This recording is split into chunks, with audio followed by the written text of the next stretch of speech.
essa folhinha aí, esse estudo. Tem alguém que não recebeu? Todos receberam, né? Muito bem. Como eu disse aos irmãos, nós vamos falar hoje para vocês e para toda a igreja sobre o nosso credo assembleiano. Ontem os irmãos aprenderam sobre o batismo. O batismo, como ministrou e ensinou nosso pastor Raposo, não é um sacramento. O batismo é uma ordenança de Cristo. Mas o batismo não é para salvar.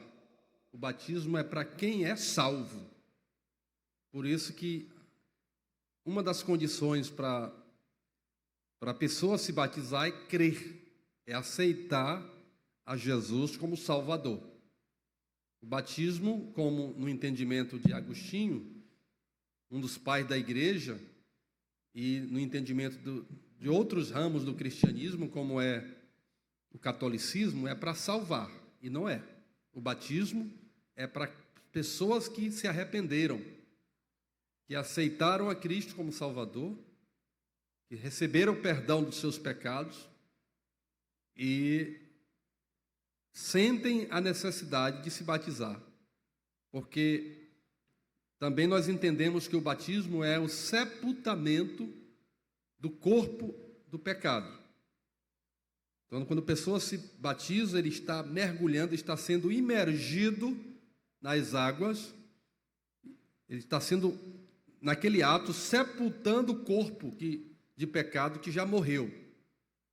E o fato dele emergir, dele subir da água, significa que ele está ressuscitando para uma nova vida em Cristo Jesus, nosso Senhor.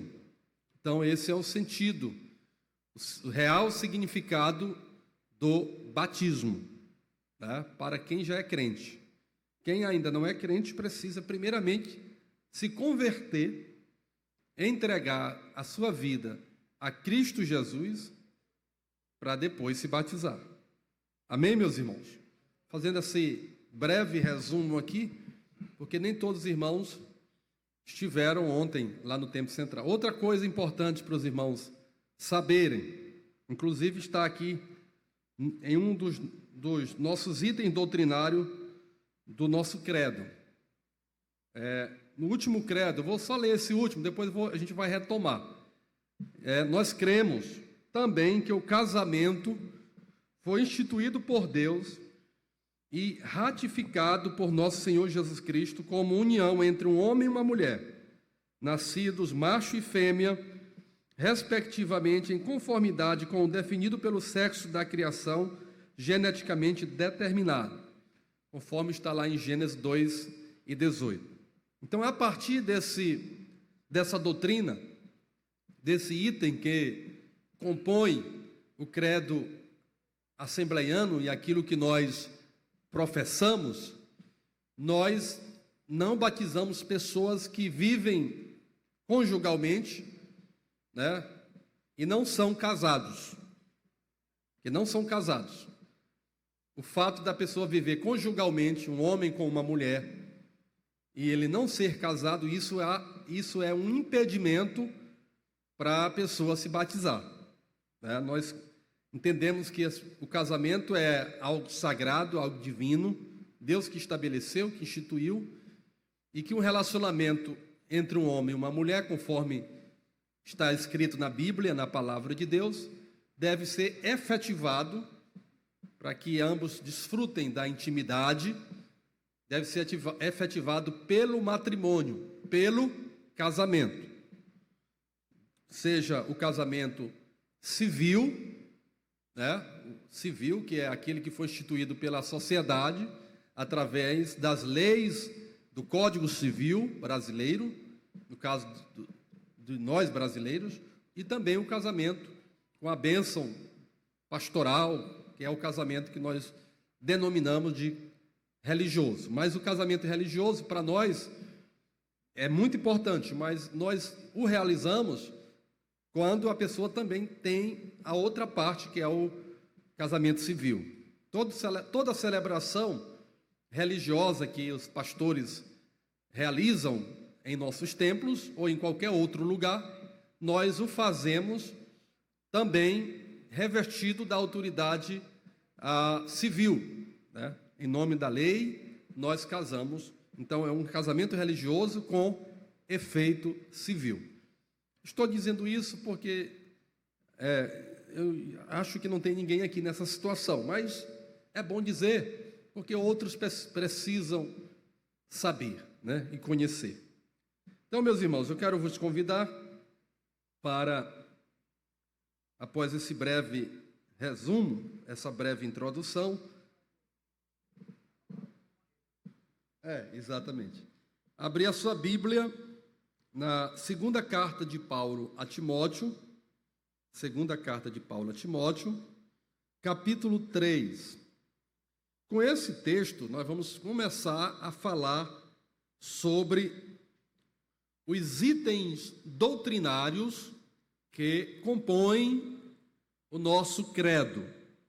E eu quero, inclusive, a participação dos irmãos, dos obreiros que aqui estão, me ajudando na leitura dos textos que referendam os itens doutrinários do credo. São muitos versículos, não vai ser possível lermos todos os versículos, todas as referências aqui citadas, são muitas, mas eu fiz questão de imprimir para que você em casa, né, leia.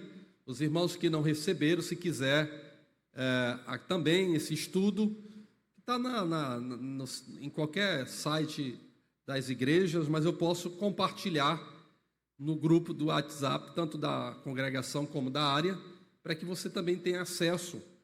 E é bom depois em casa você ler todas as referências aqui citadas. Vamos iniciar, então, lendo 2 Timóteo, capítulo 3, versículo 14 e 17. Quanto a você, permaneça naquilo que aprendeu e em que acredita firmemente, sabendo de quem você o aprendeu, e que desde a infância você conhece as sagradas letras que podem torná-lo sábio para a salvação pela fé em Cristo Jesus.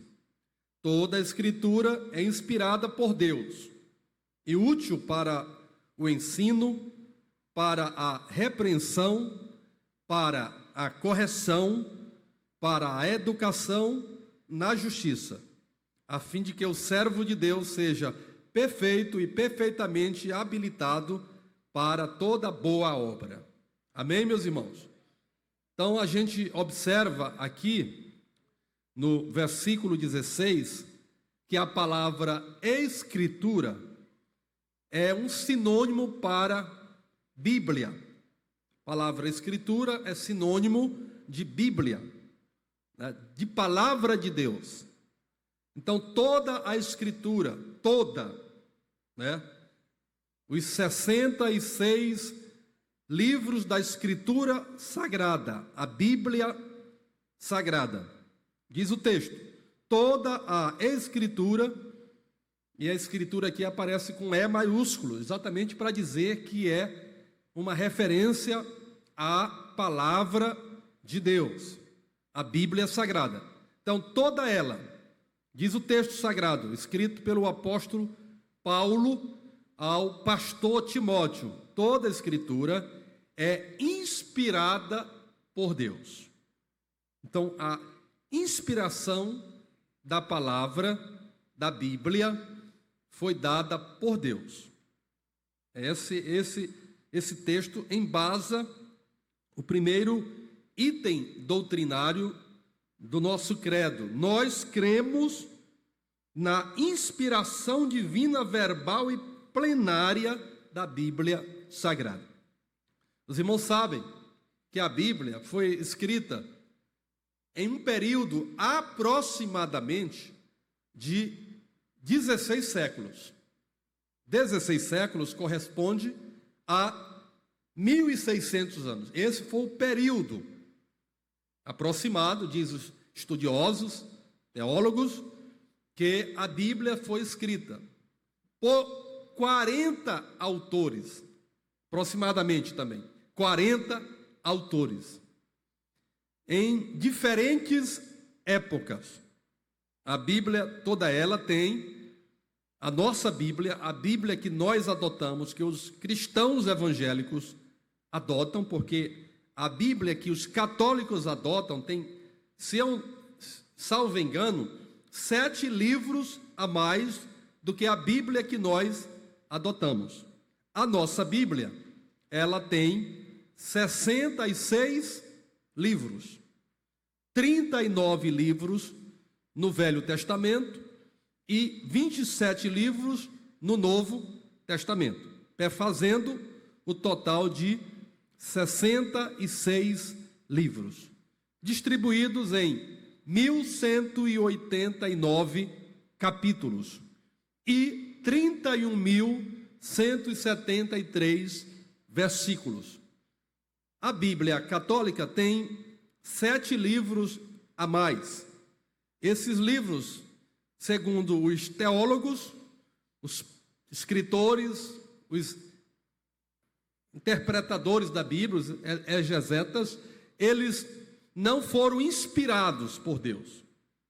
Eles têm um valor histórico, têm um valor documental, mas não receberam, segundo a canonização da Bíblia, o cânon sagrado da Bíblia, quando ele foi feito, esses livros não receberam o cânon, o selo, como sendo livros inspirados por Deus, né?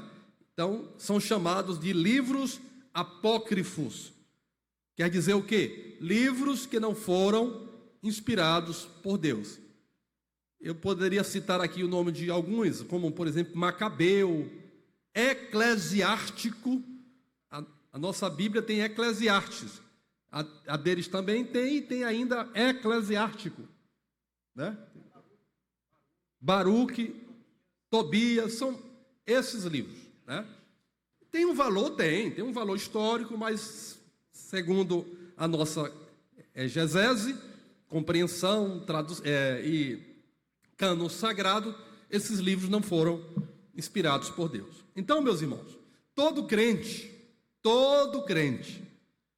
em especial você que vai se batizar, tornar-se membro da Igreja de Cristo, porque você já faz parte da igreja, você aceitou a Cristo como Salvador, mas você precisa agora sepultar o corpo de pecado, ressuscitar em Cristo através do batismo. Então, todo crente precisa acreditar que esta palavra, a Bíblia Sagrada, é a palavra de Deus. Essa é questão de fé. Nós precisamos acreditar. Essa é uma doutrina. Se nós fôssemos falar na doutrina da Bíblia aqui, o culto hoje o tempo do culto seria insuficiente. Nós precisaríamos aqui de vários momentos como esse para falar tudo sobre a doutrina da Bíblia, como as demais doutrinas que estão citadas, elencadas aqui no nosso credo, ou no nosso cremo, né? São 16 ao todo. Então, nós estamos aqui apenas fazendo um breve comentário, uma breve síntese dessas principais doutrinas que formam o compêndio do nosso cremo, ou do nosso credo assembleiano. Então, você vai ler em casa. Vamos para o primeiro, que eu já citei. Eu quero a participação de vocês, principalmente dos que receberam aí a folhinha com as doutrinas. Primeiro, cremos. Eu vou dizer assim, cremos, e aí você vai ler o restante, tá bom? Combinado assim? Os que têm a folhinha, pastor ainda passa bem aí, se os outros puderem acompanhar. Agora a gente não quer que os irmãos olhem o celular na igreja, né, no culto.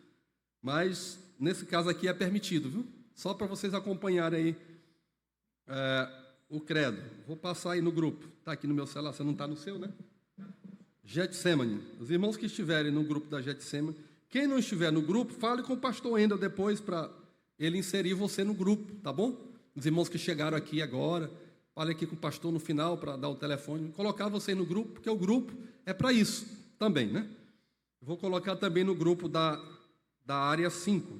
Pode ser que alguém não esteja no grupo da Getsemane, mas esteja no grupo da área. Aí o irmão pode abrir o celular, aí você que não está com a folhinha, e acompanhar a leitura, inclusive, participando. Então, no 3, você vai ler. Aliás, eu vou dizer, nós cremos, que é o nosso credo.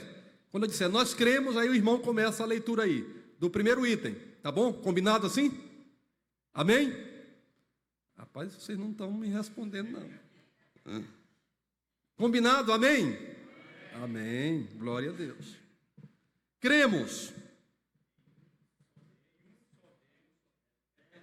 Não, o primeiro, cremos.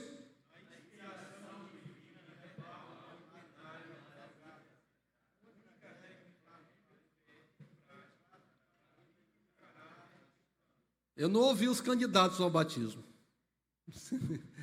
Eu pedi que vocês principalmente lessem, mas vou dar a oportunidade para vocês melhorar a leitura aí no segundo em diante. Então, nós cremos na inspiração divina, verbal e plenária da Bíblia Sagrada, única regra infalível de fé e prática para a vida e o caráter cristão. Então, você sabe que a Bíblia, ela é a regra de medir a vida, a santidade. Nós temos, como uma instituição religiosa que nós somos, nós temos o nosso estatuto da Igreja Evangélica Assembleia de Deus. O estatuto dá direito e deveres aos membros e congregados. O estatuto estabelece regras para nós recebermos as pessoas como membro da nossa igreja, como também estabelece regras para, caso a pessoa infrinja os preceitos doutrinários da Bíblia e preceitos estatutários, ela seja excluída do rol de membros. Isso pode acontecer, claro que isso é uma medida extrema, né? Porque a nossa intenção é de reconciliar, é de dar a segunda oportunidade, mas pode ser que alguém que infrinja o código de ética doutrinário da Bíblia e nosso estatuto, ele seja excluído da igreja, né? Seja declarado excluído, por exemplo, se envolver com tráfico de drogas, com criminalidade, etc, etc. Ele pode ser excluído. Então, nós sabemos que a Bíblia, nós temos o estatuto ele direciona essas questões de conduta, de ética, de direito, de dever, mas, na verdade, a única regra infalível para a nossa fé e para a nossa prática da vida diária é a palavra de Deus. Entenderam, meus irmãos? É por ela que nós temos que viver. É guardando os seus ensinamentos. É praticando os seus ensinamentos. Sendo crente de verdade. Sendo instruído por essa palavra. Sem se manter, aliás, se mantendo puro, sem praticar o pecado, sem mentir, sem enganar, sem roubar, sem matar, sem prostituir, sem adulterar, sem fazer outras coisas que desagradam e entristecem o Espírito Santo de Deus. Tudo está na Bíblia, tudo está na palavra do Senhor. Ela é a regra infalível para a nossa conduta, para a nossa maneira de viver, né? Por isso que no Salmo 1, o salmista escreveu: bem-aventurado aquele que não anda segundo os conselhos dos ímpios, nem se detém no caminho dos pecadores. Antes, o seu prazer está onde? Na lei do Senhor. Essa expressão, lei do Senhor, não se refere apenas ao Pentateuco, que é o compêndio de 5 livros, os 5 primeiros livros da Bíblia: Gênesis, Êxodo, Levítico, Número e Deuteronômio. É conhecido como Pentateuco ou lei, a lei do Senhor. Mas a expressão lei do Senhor, no livro de Salmos, não se detém no caminho dos pecadores, não se assenta na roda dos, nem se detém no caminho dos, antes o seu prazer está na lei do Senhor, ou seja, o prazer do crente está na lei de Deus, na Bíblia Sagrada como um todo. Toda a Bíblia é a lei do Senhor. Amém, meus irmãos? Então essa é a regra principal para o crente. Além disso, a nossa própria consciência. A nossa consciência também, porque nós somos o quê? O templo e a morada do Espírito Santo. Quando nós erramos, a luz amarela deve acender, que é a luz da consciência, do entendimento. E aí a consciência fala que nós erramos e que nós precisamos nos reconciliar, que precisamos nos converter, que precisamos pedir perdão de onde nós erramos, do ponto onde nós erramos, para recomeçar. A nossa consciência, o Espírito Santo que está em nós, fala na nossa consciência. O perigo é deixar a consciência morrer, deixar a consciência cauterizada. Quando isso acontece é porque o crente já perdeu a essência da vida cristã, o cristianismo. O Espírito Santo já não está mais com ele, porque ele está com a mente cauterizada. Tudo o que ele faz é normal, é natural. O pecado se naturalizou, e aí isso é um perigo, porque ele vai se afastar de Deus. Então, meus irmãos, nós precisamos ser conduzidos pela palavra de Deus, que é a regra de fé e de conduta no nosso viver e na nossa prática diária. Agora vamos para o segundo. Eu vou ler o segundo porque ele é meio grande. Acompanhe aí. Cremos em um só Deus, eternamente subsistente em três pessoas distintas, que, embora distintas, são iguais em poder, glória e majestade. O Pai, o Filho e o Espírito Santo, Criador do universo, de todas as coisas que há nos céus e na terra, visíveis e invisíveis, e de maneira especial, os seres humanos, por um ato sobrenatural e imediato, e não por um processo evolutivo. Aí tem várias referências, vamos ler só Mateus 28 e 19. Quem encontrar aí primeiro, leia, Mateus 28 e 19.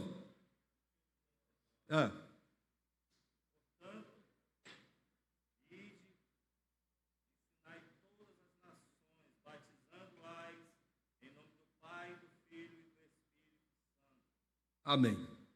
Portanto, ide fazer discípulo de todas as nações, batizando-os, aqui é uma outra tradução, outra versão, batizando-os em nome do Pai, do Filho e do Espírito Santo. Aí aparecem as três pessoas da Trindade. Quais são elas, meus irmãos? Você sabia que não aparece na Bíblia a palavra Trindade, mas a ideia aparece, a doutrina aparece em vários textos da Bíblia. Deuteronômio 6 e 4, Mateus 28, 19, Marcos 12, 29, Gênesis 1 e 1, 2 e 7, Hebreus 11, 3, Apocalipse 4 e 11 e vários outros. Aparece o Deus Pai, o Deus Filho e o Deus Espírito Santo. São três deuses ou um só Deus? Um só Deus.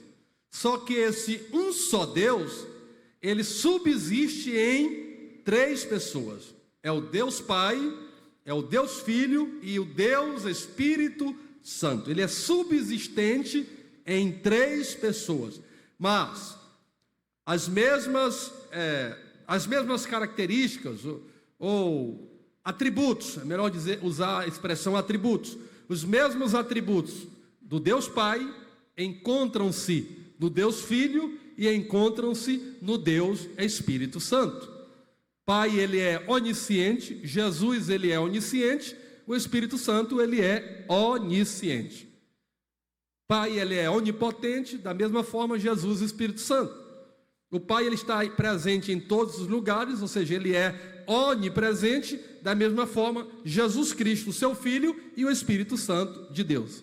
Eles trabalham de forma harmoniosa. Então você precisa crer na doutrina da Trindade, porque tem igrejas que pregam outra doutrina, são igrejas unicistas. O que é unicistas?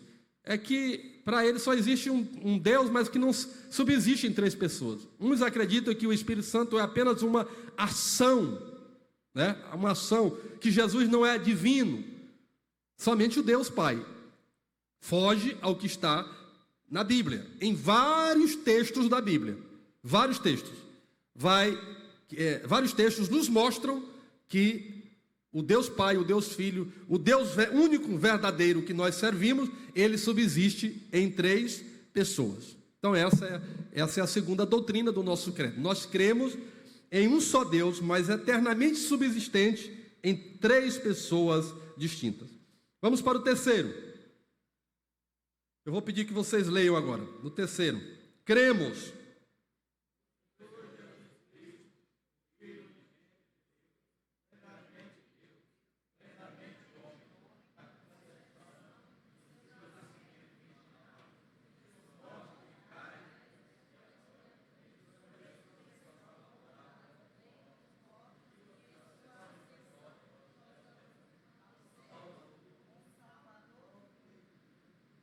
Aí tem as referências.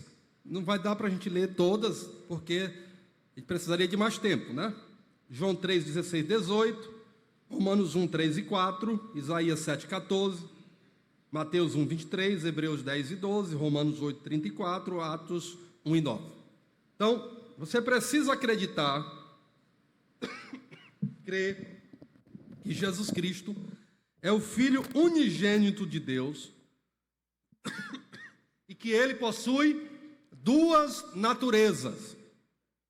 Jesus Cristo é 100% Deus, ou seja, ele possui a natureza divina.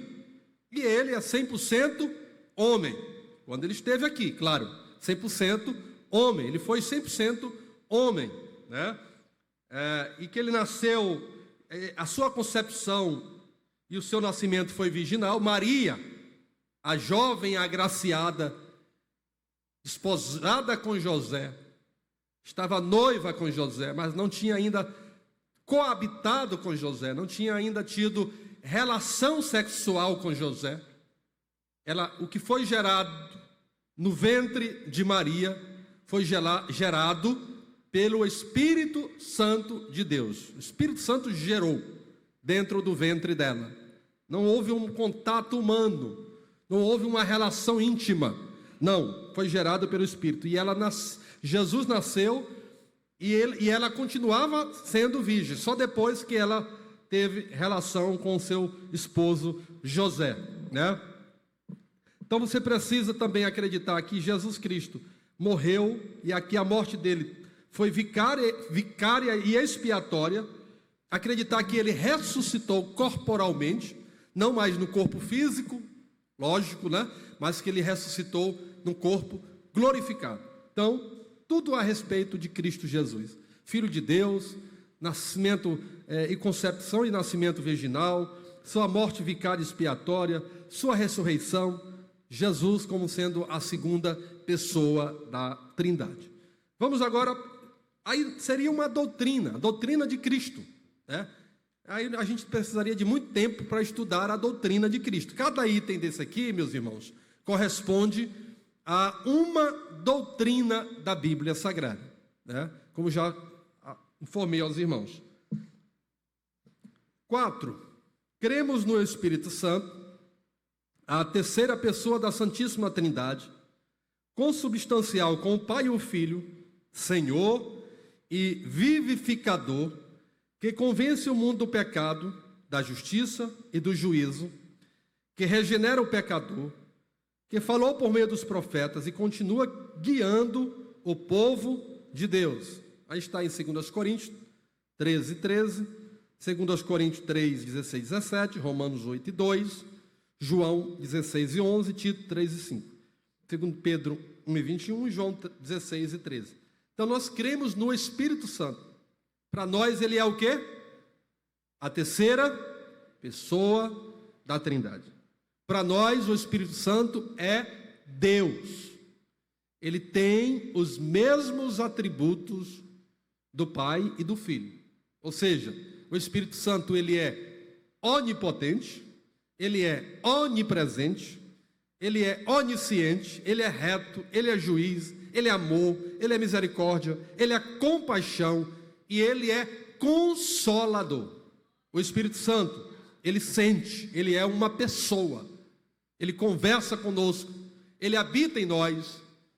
Diz a Bíblia que nós somos o templo e a morada do Espírito Santo de Deus. Ou seja, o Espírito Santo habita dentro do coração do crente.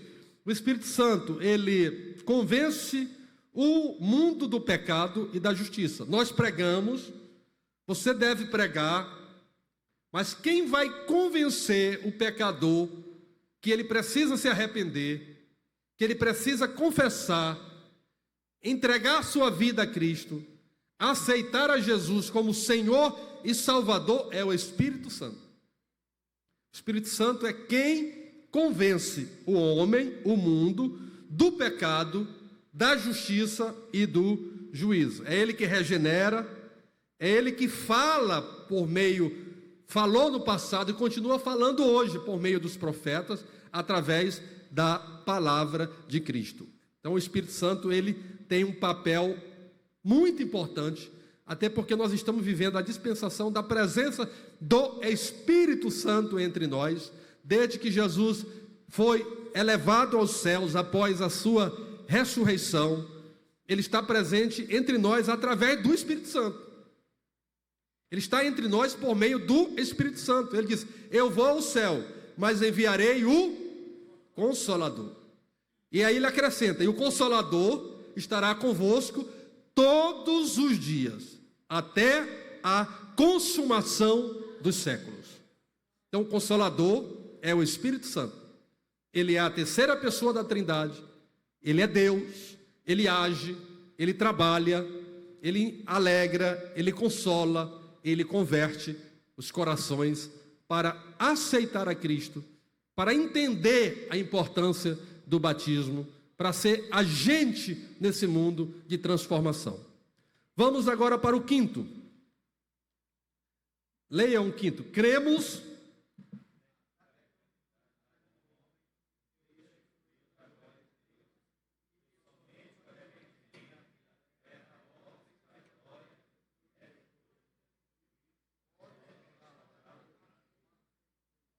Romanos 3, 23. Todos pecaram, diz a palavra de Deus em Romanos 3 e 23. Porque todos pecaram e destituídos ficaram da glória de Deus.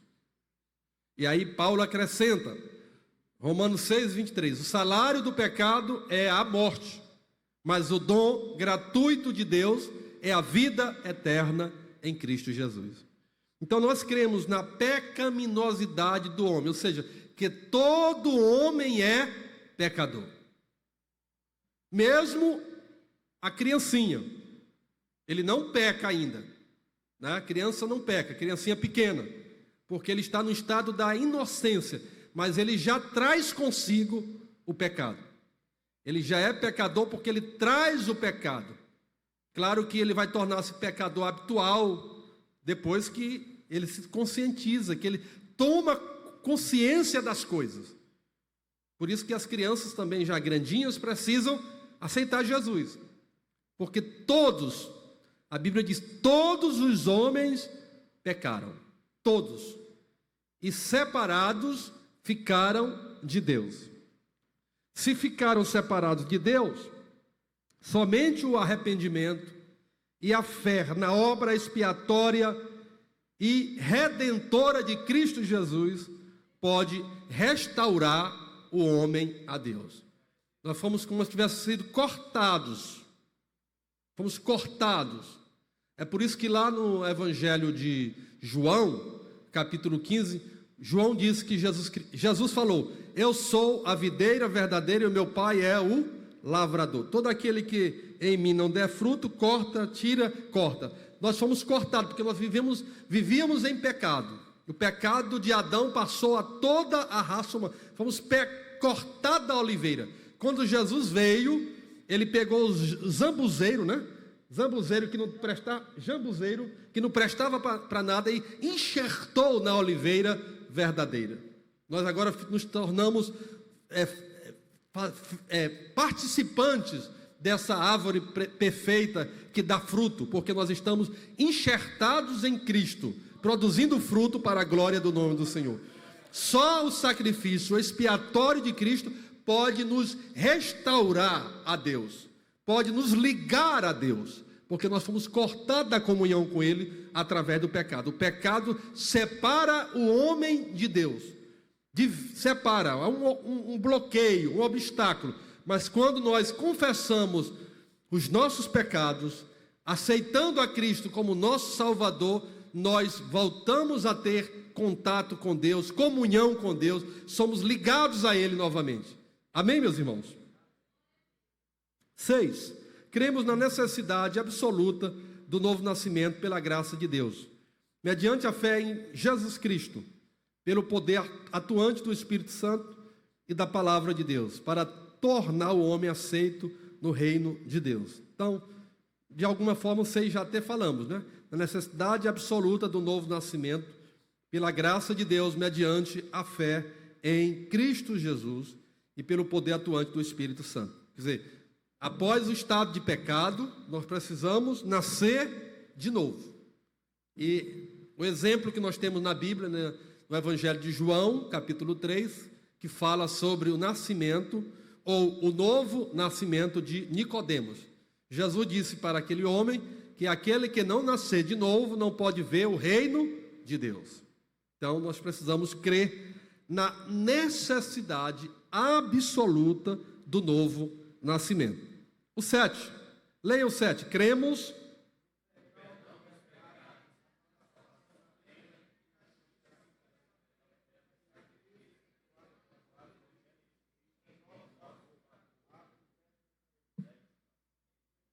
Romanos 10 e 13, 3, 24, Hebreus 7, 25, 5 e 9. Ou seja, nós acreditamos que Jesus Cristo perdoa os nossos pecados. Que os seus pecados já foram perdoados. Se você já entregou a sua vida a Cristo, você já recebeu o perdão. Você pode pecar? Pode, eu posso, nós podemos pecar. Mas quando nós pecamos, nós nos humilhamos, nós nos colocamos diante de Deus. E o sangue de Jesus Cristo, como diz a carta de João, no capítulo 1, versículo 7. Se andarmos na luz, como na luz Ele está, e se mantermos comunhão uns com os outros, o sangue de Jesus Cristo nos purifica de todo pecado. Amém, queridos? Então prossiga andando na luz e creia no perdão dos seus pecados. Os seus pecados já foram perdoados. Vamos agora para o 8º. Cada item reforça mais uma vez aqui a doutrina do pecado. Por exemplo, no item 7, a doutrina da armatiologia. Cadê o teólogo? Que é a doutrina do pecado. Agora vamos falar sobre a doutrina da igreja. É o 8º. Cremos na igreja, que é o corpo de Cristo, coluna e firmeza da verdade, una, santa e universal assembleia dos fiéis remidos de todas as eras e todos os lugares, chamado do mundo pelo Espírito Santo para seguir a Cristo e adorar a Deus. Então, meu irmão, você que hoje é membro, você que vai se batizar, você vai se tornar membro da igreja. A igreja é a reunião dos salvos.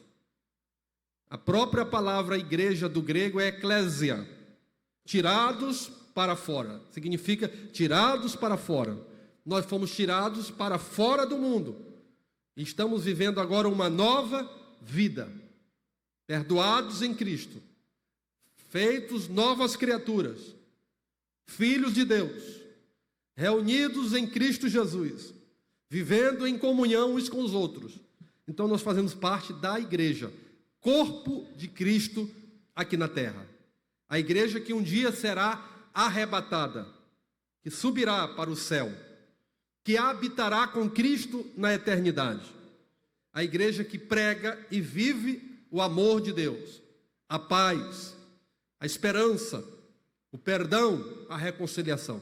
Então, a igreja é o corpo de Cristo, é a coluna e firmeza da verdade.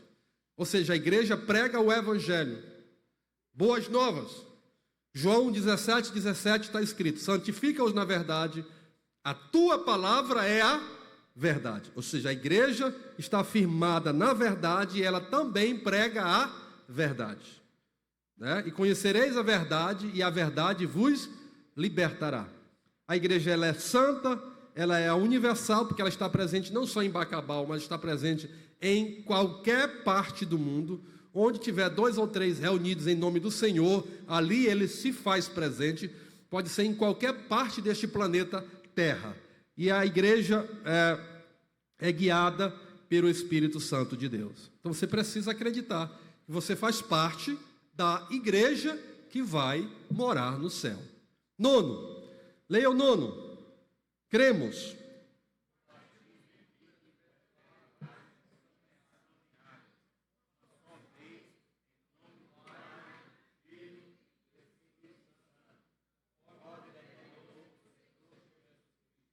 Então, na quinta-feira, aí nós temos Mateus 28:19, Romanos 6, 1 a 6.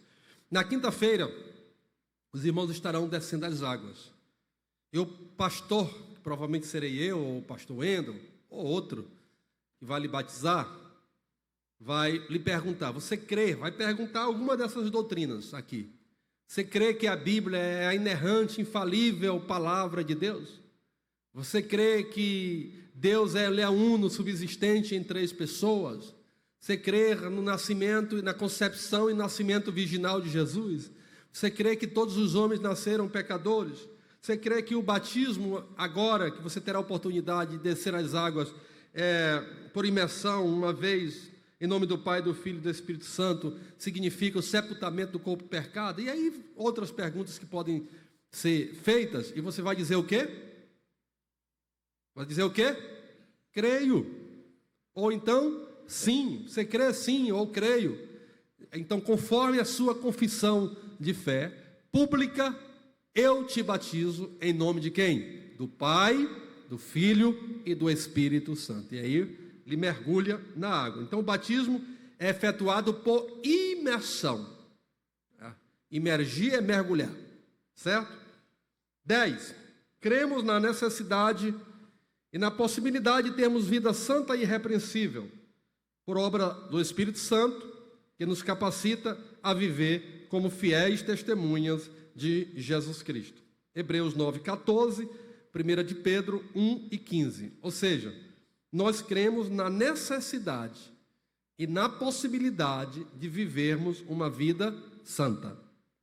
Todo crente precisa viver em santidade. Isso está na Bíblia, tanto no Velho Testamento, como no Novo Testamento. E o que é viver em santidade? É viver sem praticar o pecado. É viver separado do mundo pecaminoso. É viver para Cristo. É viver em santidade. E você precisa, e eu preciso, e nós precisamos diariamente buscar viver em santidade. Então, você precisa acreditar que isso é uma possibilidade real. Vamos para o 11º.